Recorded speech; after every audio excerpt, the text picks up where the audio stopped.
a cheaper price does not guarantee you're going to get the job. So stop discounting your rate and discounting your worth before you hit send.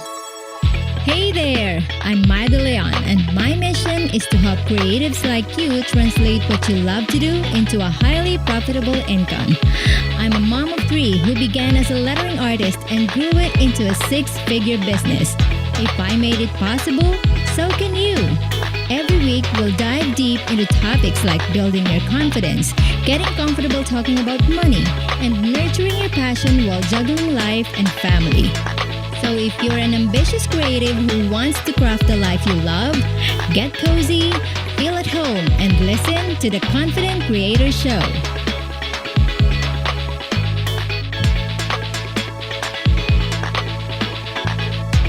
My guest today spent almost 15 years in the creative industry and in the last 6 years as a freelancer. She's built a successful career as a freelance designer and calls herself the design superwoman. She flies in, fixes problems, and fly away until her clients need her again. Kind of like a super secret weapon in their back pocket.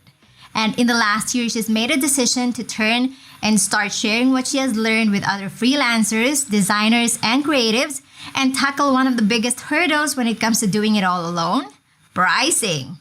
Known as the pricing queen, she plans on living up to her crown by helping her students bake more profit into their creative quests and help them develop a hunger to find how to price their work smarter and bake themselves better businesses. Here she is, and welcome to the show, Jasmine Holmes. Thank you so much for sharing your time with us today.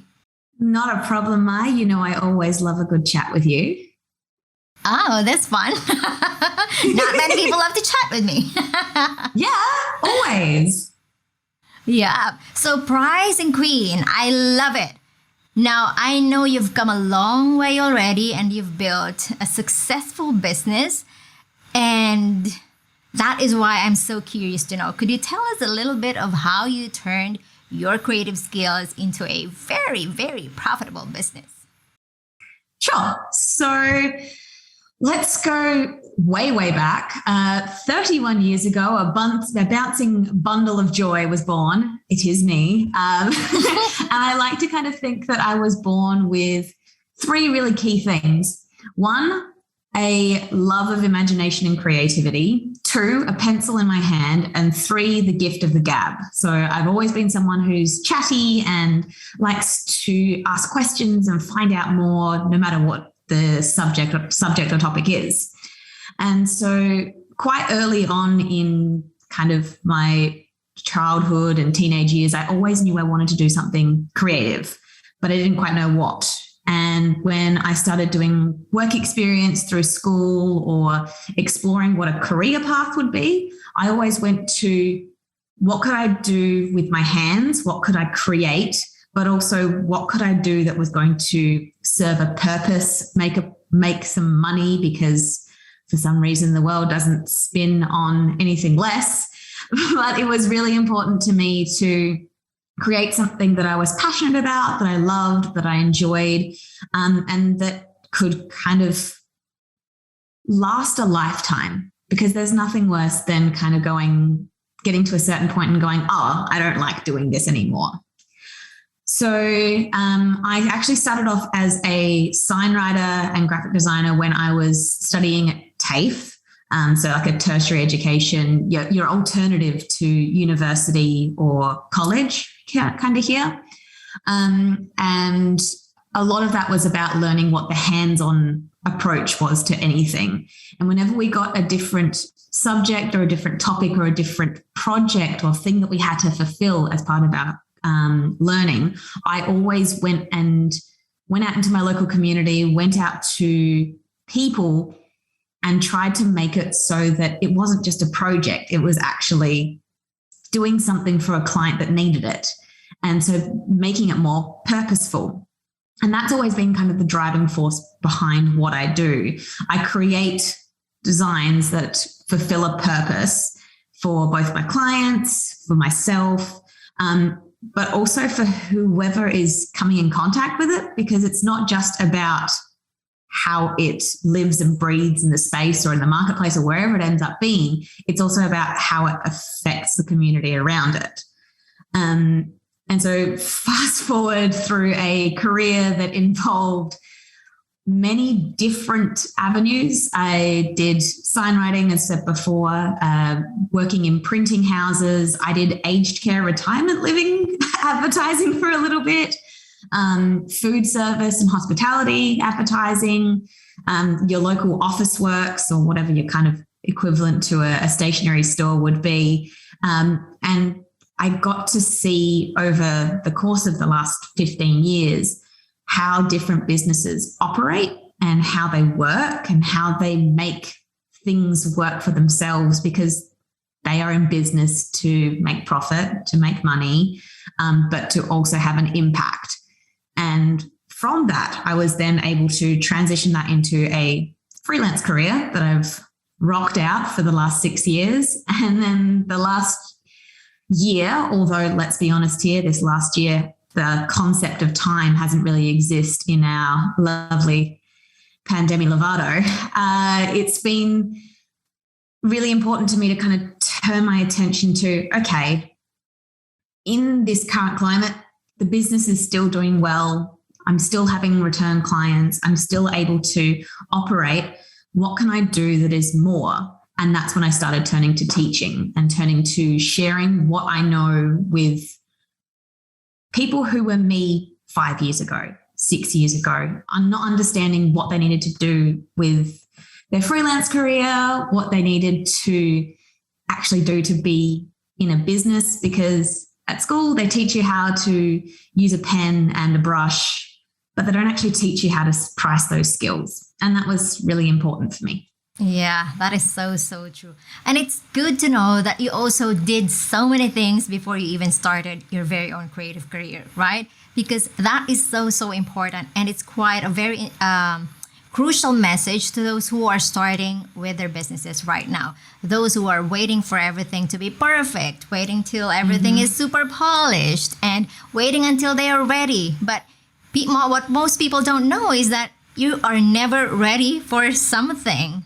You always have room for improvement. So whether you start as a wedding planner, because I did, I was a wedding planner, I was a blogger, I did so many odd jobs in the future, but all of those were part of the journey that brought me to where I am now.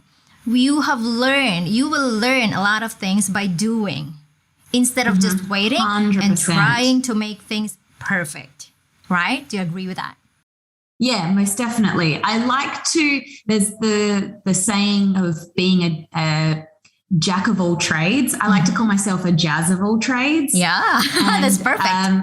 Thank you. And I generally operate on a year of yes and a 6 months of no. So a year of yes goes, any job that comes my way, I'll say yes to try it. Once I've tried it, I work out whether I like it or not, and I can say yes or no. And then by the law of attraction, you end up getting this big pile of yeses, and you're like, okay, can't take these everywhere with me, so you need to start saying no. And through that, you end up trying so many different things and so many new things that you didn't actually know you were going to be anywhere remotely good at.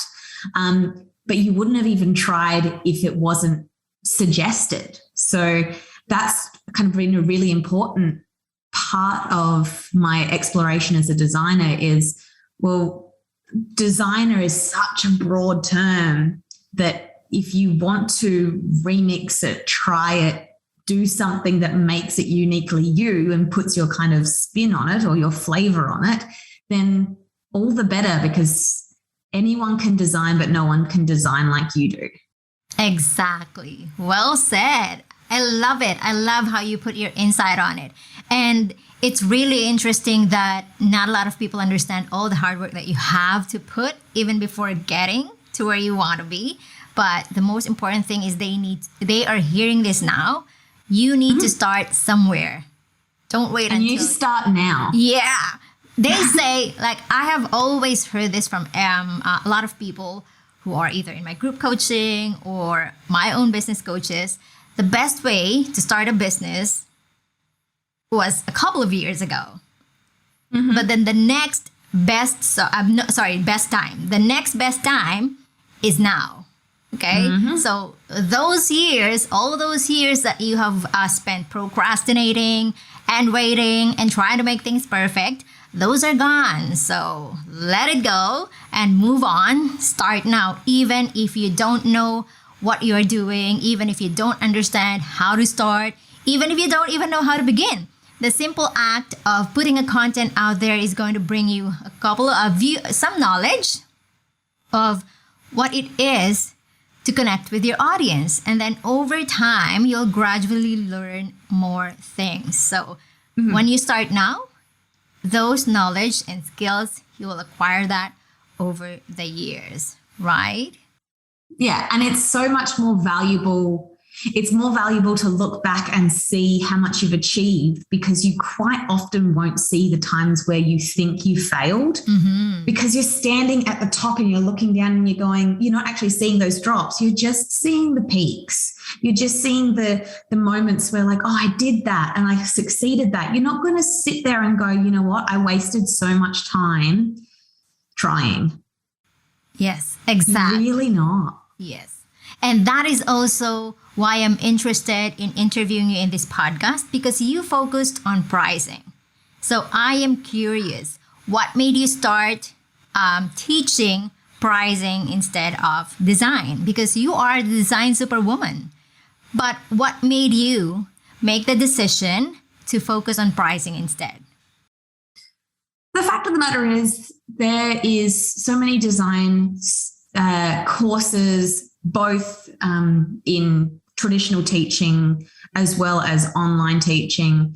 There's so many courses that teach you how to design, but I found that there wasn't as many courses that taught you how to price. And I believe that people stray away from pricing because it makes them feel uncomfortable. It gives them a bad feeling inside. And they figure if they don't talk about money, they don't talk about pricing, that actually will go away. What it's actually going to do is create more of a space and more of a hole for you to fall into and get tripped up on, right? Yes. And so to me, it was leaning into the uncomfortable. And the funny thing is, I only really started stepping into the uncomfortable conversations of pricing initially because of Dominique Fallar of Typism. Yeah. So when Dominique started her podcast, her Typism podcast, she sent out a list of topics and pricing was one of them. And so I put my hand up for that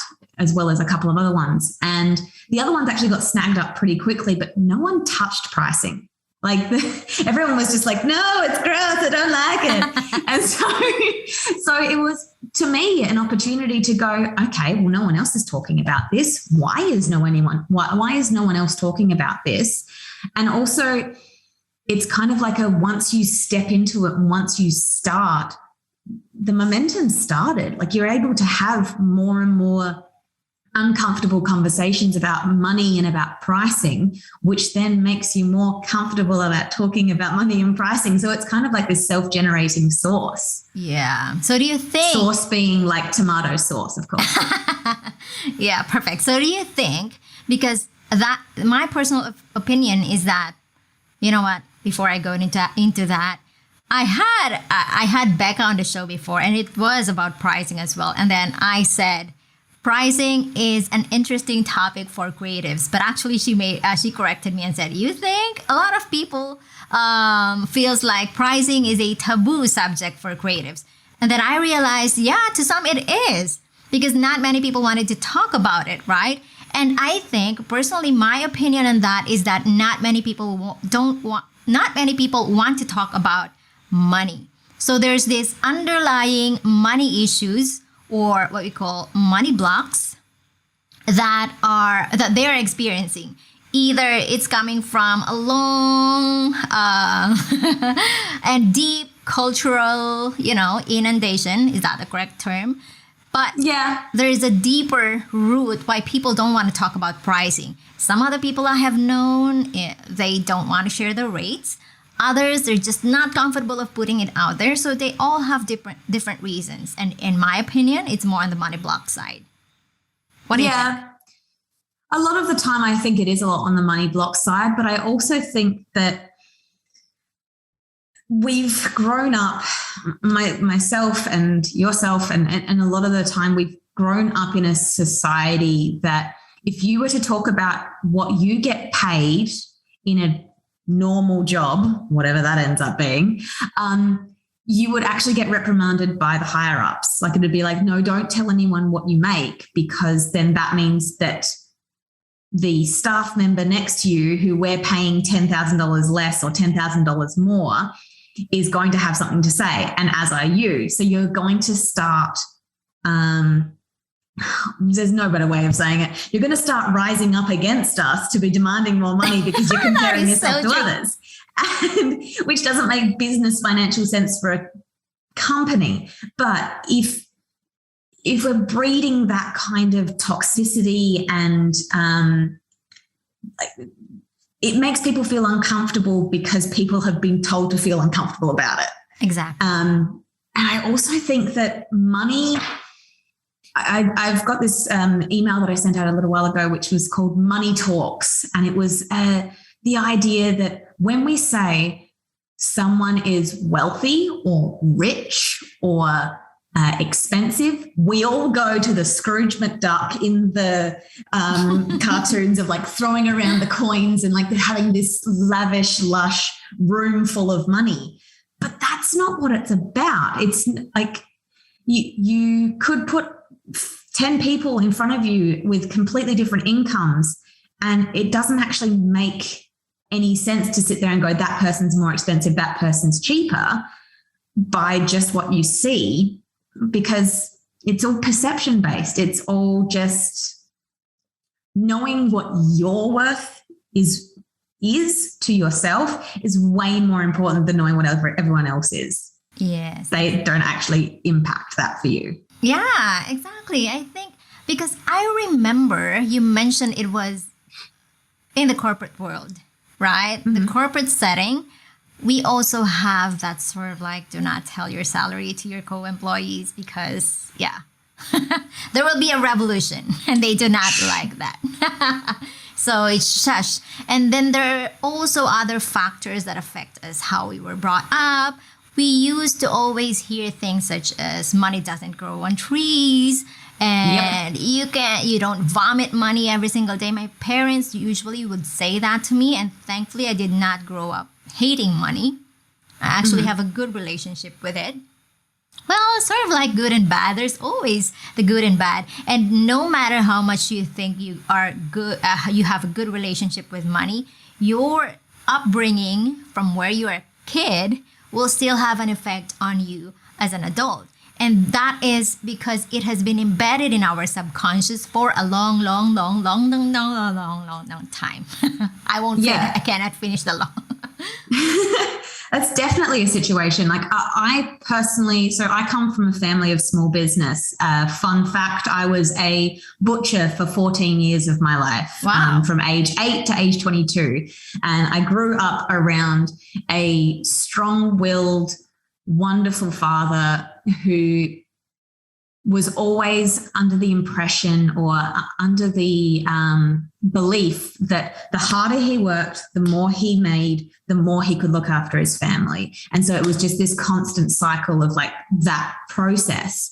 And so like each week he would come home and he would count the takings on the dining room table. And so we had this kind of relationship of like, money is here, but it is not for you to touch.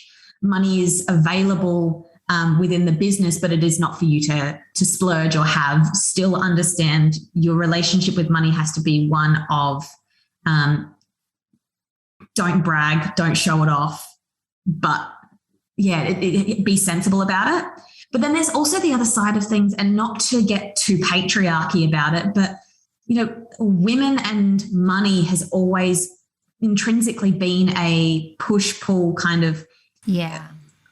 Women have always been the weaker sex when it comes to money talks as well. And I really feel like that's something that has always been important to me to within, I've just hit the kind of lotto of being a woman, a artist, And those two things are intrinsically like not wealthy. And I want to try and change that. I want to try and be like, well, no, those are all different parts of me, but they don't define how much I'm worth and how much what I can put out is worth as well. Yes. And speaking of worth, I know that you are one of the few artists that I know personally who is charging their worth. So how did it start for you? Like, when did it happen? Because for mine started when I got my first project, and I didn't want to trade the time that I have for Alphonse because he has a lot of therapies, doctor's appointment, and stuff like that. I didn't want to trade that time and my very little time to rest to work on a client that won't pay me well. So from the get-go, I started charging a lot already. So when did that start for you? My design and sign writing career started at $18 an hour. Now, $18 an hour, if I am to compare it to now, I charge $10. I charge 10 times that per hour. The reason is because I have grown exponentially in that time. I know that my value is so much more tied to what I'm actually producing, what I'm putting out as an end product. And that's really important for me to recognize that it's not just trading the time for the dollars. It's actually looking at when you're quoting or scoping out a job, the time that you put in is like one part of a 9-piece puzzle. Exactly. And if you're just handing over part of the puzzle, you're going to be feeling like it's this big piece of pie. And if you go, okay, this one slice, this is my hours. And it's like, well, what about the rest of it? Like, you know, the value of it to the client, how valuable would it be if this wasn't an issue, if this wasn't a problem, if this was solved by you? Are you going to have enjoyment out of it? Like, those are all kind of questions that come into, okay, how much do I charge for this job? And you can't negotiate up, so you may as well start there. So you started really at the $18 per hour, and then gradually you increased it. That is amazing. How many years? There was times. So there was times like through that. So, you know, $18 an hour, I'm saying as an employee. Oh, yeah. Like as an employed person, as a sign writer, literally doing vinyl cuttings and all of that. For someone else. Yeah, for someone else. And this person also wanted me to leave my studies before the end of graduation so that I could work for them full time. Oh. I didn't, thank goodness. So I actually remember, I think in my last year of study, I said to my TAFE teacher, how much should I be charging per hour? And he said $35. And so I started with that. But by the time I had gone through different careers, different career paths, different businesses and exploring different businesses, it became really clear to me that it wasn't about what I could do and how fast I could do it, because that's what the economy is when you're working for someone else. How quickly can you make this thing work for us, and how much profit can we make off of your work? And so when it becomes then you in the front seat and you're driving the whole process as a freelancer, you need to start realizing that there's about 16 staff members all in here and they all need to be paid well. So if you need to cover 16 wages within yourself and you're still doing all of the work of those 16 people, $35 isn't going to cut it. Yes. Like, not even a little bit. When I first went freelance full-time, so 6 years ago, I had just finished up a year contract as the finished artist and graphic designer for Rolex Australia. Very, very fortunate to have that job, because it was a 3-day-a-week job that I could be just going in, doing what I needed to do, and then building my business on the side. So I was extremely fortunate to have that kind of training wheels, step up, whatever analogy you want to kind of put on there, of just like all the knee pads and the arm pads of throwing myself into freelance. And so that was a really good way to kind of start. But then by the time I was into my first year of full-time freelance, those first couple of months were really daunting of like, if I don't make as much as I was making when I was employed, I've failed. That was kind of the biggest thing that I was kind of hit in the chest. And that's when I started discovering kind of your first step, which is ramen profitability. So it's the idea that as long as your business makes enough each week to cover your bills, to cover whatever you need to do for living expenses, and you just eat ramen at the end, then that's enough to start. And so it was no longer if I don't make this, I've failed. It was as long as I make this, I can start next week again. Mm-hmm. And, it might be that you made an extra $20 one week and then an extra $30 the next week. And then it might be a crappy week and you make an extra $10. And so it's all about those small wins, because then eventually you'll have a job that you're like, that one job paid for my entire week. That's all I needed to do. And so I think my ramen profitability number was something like $600 in those first weeks. And it was kind of like, okay, as long as I make $600, then I'm fine. And so that might be split up into 2 $300 jobs, 4 $150 jobs, or one big $600 job. And so it was just about making those small wins. Part of the real importance of that is that you're not doing jobs that are one-offs. You're actually trying to nurture and grow these interactions and these communications with your clients, because a return client is so much easier to sell to because they know what you do, and they are much more valuable because they're going to need less time spent on understanding your processes, on going through the whole design process. They know you already. Yeah, they know you. They know what you bring to it on the daily. They've already seen it. And so they already see you as more valuable than you were when you started the project.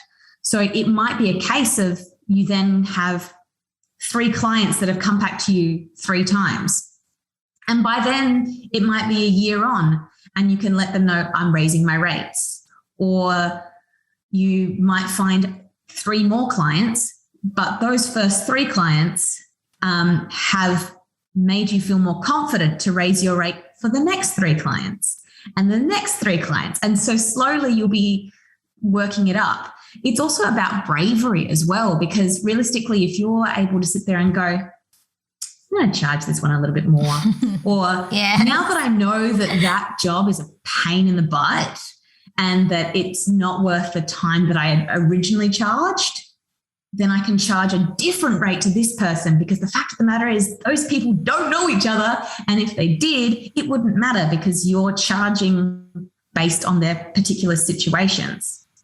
Yes, that is so true. Now, I love what you said about having small wins, because those little wins are what's going to set you up for success in the future. Now, a lot of people, Becca actually told me this again, you are the anomaly, because I was able to charge more from the get-go when I was starting to do hand lettering projects. But what most people don't know about is that I also did small jobs before, not lettering, but I have my first paid gig online was a blog post that is charged $5. That was my first earning, $5. And then from $5, it went on to $10. So I have learned the value of pricing early on from another experience. And that is when I realized, I know this is going to take a lot of time because I have been lettering for a while as practice. And so when I got the project, I know already that I cannot charge less. So I have that experience of getting paid very little. So those small blog paid thing also increased from $5, $10, $15, until eventually I got paid $500. And the only projects that I accept as a paid blog before was $500, because I already learned that I do not want to do a blog post and people will pay me $5 for it. You set your quote. Yeah. So that was how we learned to go through the process. And that was what I was able to use as my pricing baseline when I already started hand lettering. So those small wins, I like that you really emphasized on that. And bravery. It takes courage to put yourself out there and tell people this is my rate.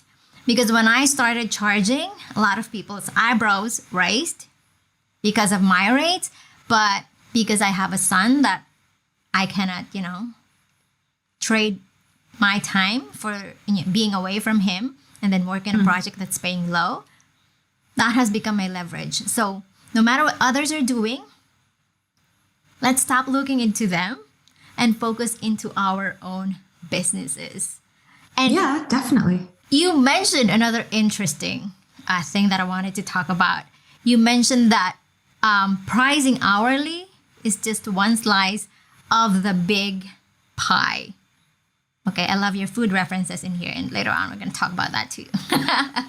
So, would you mind sharing with us what do you think are the other slices of the pies when it comes to pricing?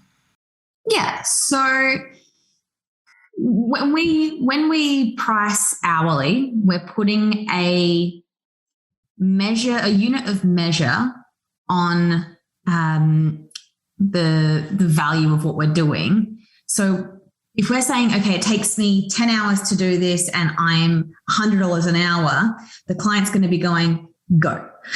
They're going to be watching the stopwatch. And even if they aren't watching the stopwatch, they are watching the stopwatch because they're sitting there and trying to make sure that they are the most profitable business themselves. It is not in their best interests to pay you more than what you're telling them that you want to be paid. Yeah. Sometimes does happen, and we love when that happens, but it doesn't happen enough to pay all the bills. So a lot of the time I will use hourly pricing when the scope isn't clear or there's ad hoc things. Like I've got a couple of clients who they just say to me, we know what your hourly rate is. Here's this job this week. And then the next week it'll be like, here's this one and this one. And then the next week it'll be like, oh, we've got nothing for you this week. And so, I can't sit there and scope that out because no one knows what's coming the week after. We can't sit there and go, oh no, we're definitely going to have this job and this job and this job. They might be able to say, okay, in 3 weeks, we're going to have this long form document that we need you to do. But, there's no tangible, this is exactly what it is. So then if hourly pricing is for situations like that, we then start looking at kind of two of the more, I like to say the more user-friendly or more digestible pricings, which is project rates. So a project rate will take kind of all of the ideas and all of the ingredients in an actual project and work out, okay, so if we have this many hours, but also we need to have these materials, we need to have all these different things, and we package it up into one single thing and we deliver it to the client rather than the client going, so it's going to be this many hours, but hopefully you don't go over. And if you do, then I want money back. Doesn't happen. So that would be project pricing, is tying it up all in a neat little bow and delivering it to the client kind of in the best way possible for them. And then you've got value-based pricing. And value-based pricing is one of these ones where like people are like, oh, charge value-based pricing. It's fine. And it's like, great, cool. What does that mean? Yeah. And so value-based pricing is this kind of bigger than Ben-Hur beast that so many people sit there and go, okay, well, I can understand that it exists, but value-based pricing takes the value of what you're creating into account when you actually quote the job. So when we talk about value, we need to actually work out who it's valuable to.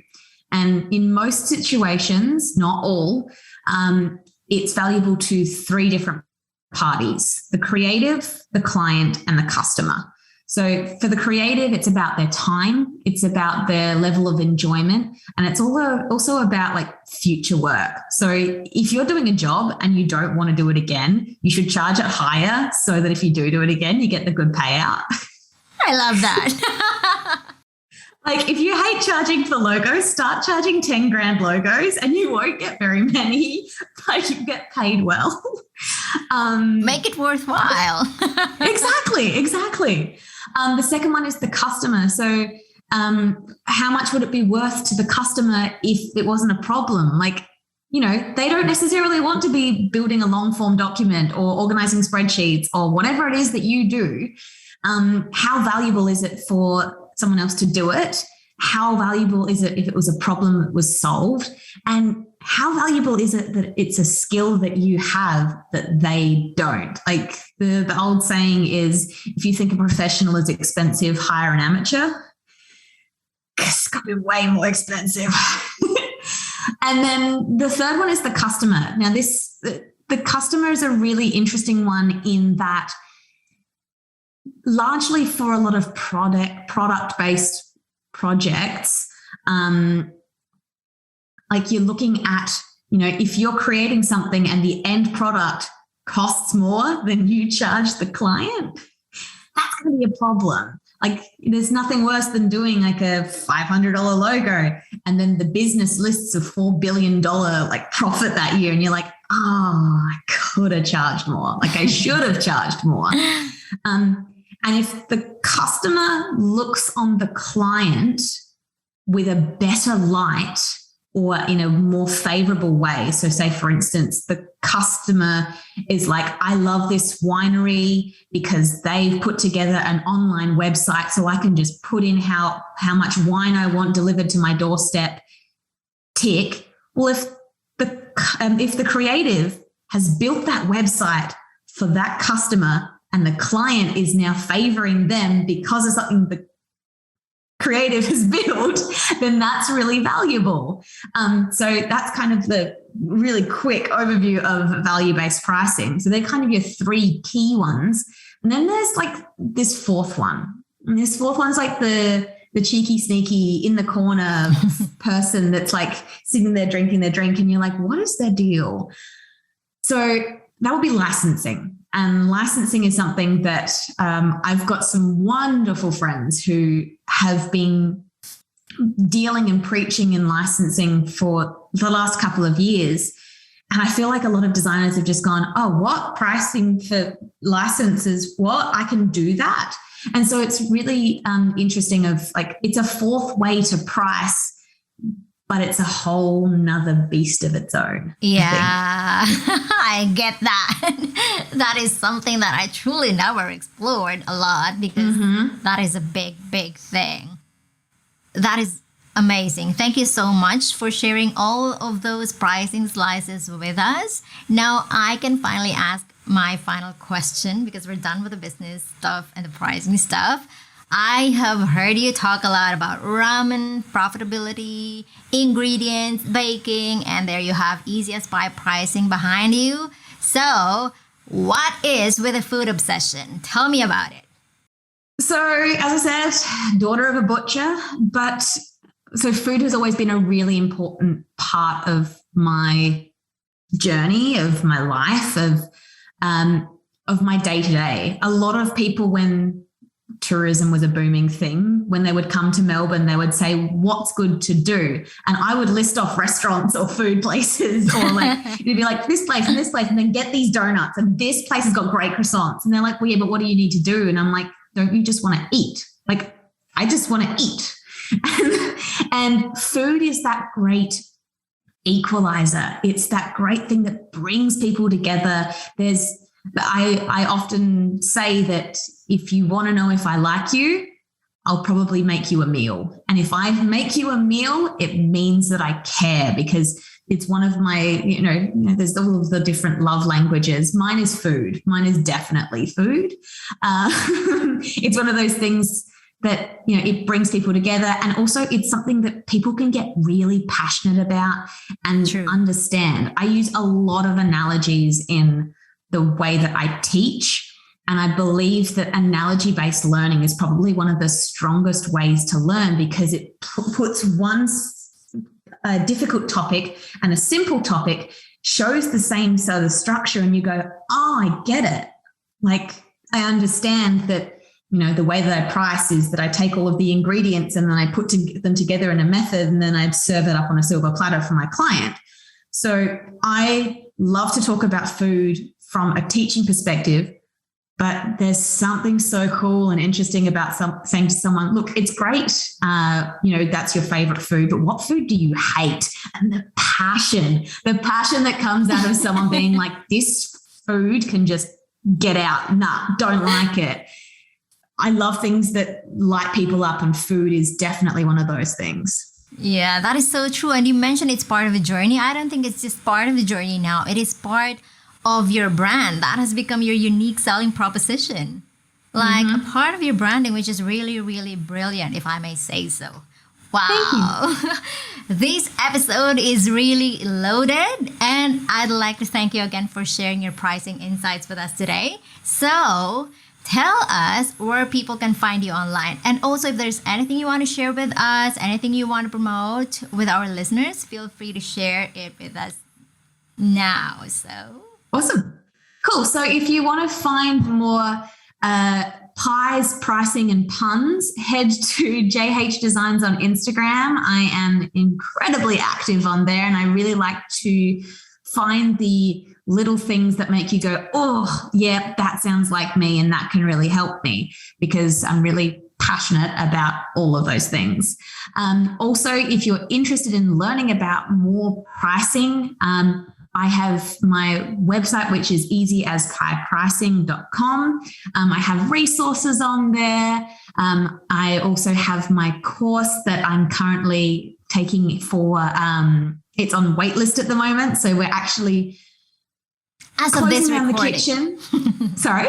As of this recording, it's on of this recording, yeah. Actually, it's as of like 2 days ago. So we've closed down the kitchen. We're doing a full scrub. We're redoing the menu, and we're going to be relaunching at the start of January for a real delicious, easy as pie pricing degustation. It's going to be absolutely epic.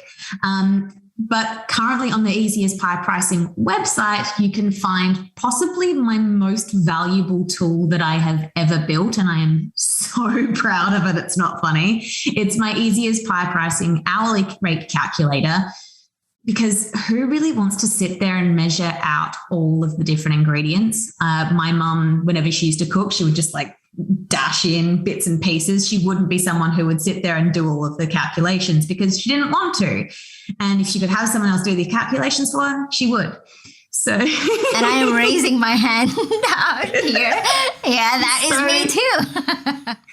So the easiest pie pricing calculator gives you the opportunity to add a dash of your salary, sprinkle in how many hours you want to work, mix in all of your expenses, and right at the end, you get your billable hours for the year. But more importantly, you get to know your hourly rate based on that. And it's not just a situation of like, okay, that's my hourly rate now.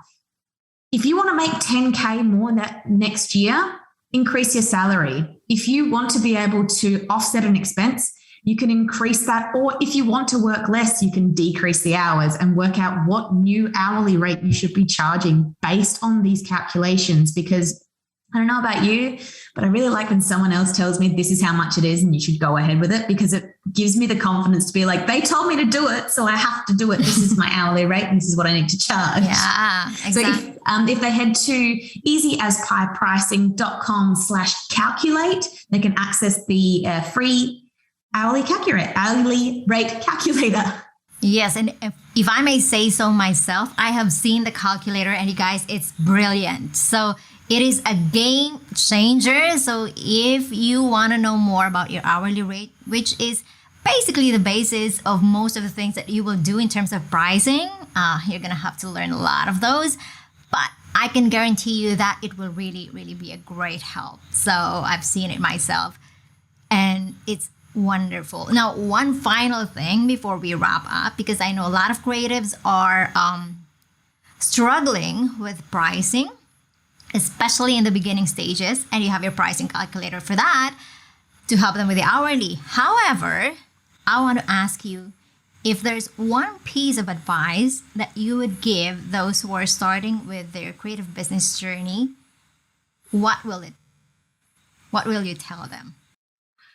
Don't discount yourself before you've given the client an opportunity to. There's so many times where you go, just before you send the invoice, or you're like, maybe if I charge them less, that they're going to say yes more likely. Like, that's a cheaper price does not guarantee you're going to get the job. So stop discounting your rate and discounting your worth before you hit send. Yes. Thank you so much. I absolutely love that.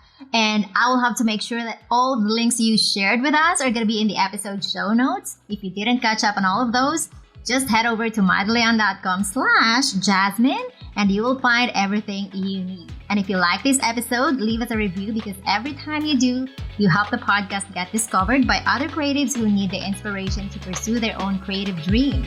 And as always, keep creating and stay confident. Until next time, this is Mai.